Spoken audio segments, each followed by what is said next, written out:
If you came into Dáil Éireann and they stopped you and said, "Are you Jewish?" "Oh no, sorry, you can't come in through the same entrance as Irish people or European people because you're Jewish," you would call that racism and apartheid. But yet, you practice that. You practice that with your checkpoints and your military barriers and your apartheid wall. How can you justify that?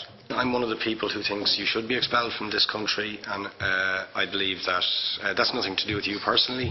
It's to do with the policies of your state. And I think, along with Desmond Tutu, that the time for treating you as a normal state is over because you're not behaving as a normal state. But it is precisely because I'm opposed to racism that I oppose what your state is doing and what it stands for. So I just want to ask you a few questions. You have tried to cover over what you have done, the killings of innocent people in Gaza on 3 separate occasions over recent years, the seizure of Palestinian land and so on, by attacking Hamas. Now, why don't you just admit that Hamas didn't exist when the first Intifada took place? They didn't set up an armed wing until the early 1990s. And that there was a reason that PLO were in Tunis at the time, exiled, effectively not present. But the ordinary Palestinians rose up because you denied them basic rights. I lived there. It was apartheid. It was racism. It was endemic. It was rotten. Absolutely, I was shocked within weeks of living there to see how you treated Palestinian people. And isn't it the fact that the law of return, which is the basic law of the Israeli state, is a racist apartheid law because it confers rights on Jews that it denies to Palestinians? It allows, for example, if I was Jewish and had never stepped foot in Israel, I could claim citizenship there tomorrow, but 6 million people whose origins are in what you now call Israel, who were forced out in 1947 or 48, do not have that right. Isn't that part of the reason why the Palestinians are in dispute with Israelis? Because you deny them the right to return to their homes and to their land and to their villages, and that they have a legitimate claim, even under international law, to return, but you deny them that right. Why do you deny them that right? And why do you give that right to other people who have no connection whatsoever with the land, whether you call it Israel or whether you call it Palestine? Why do you continue to seize land, if you're serious about Oslo and the two-state solution? Why do you continue to seize land, which under that agreement is land designated to be Palestinian land?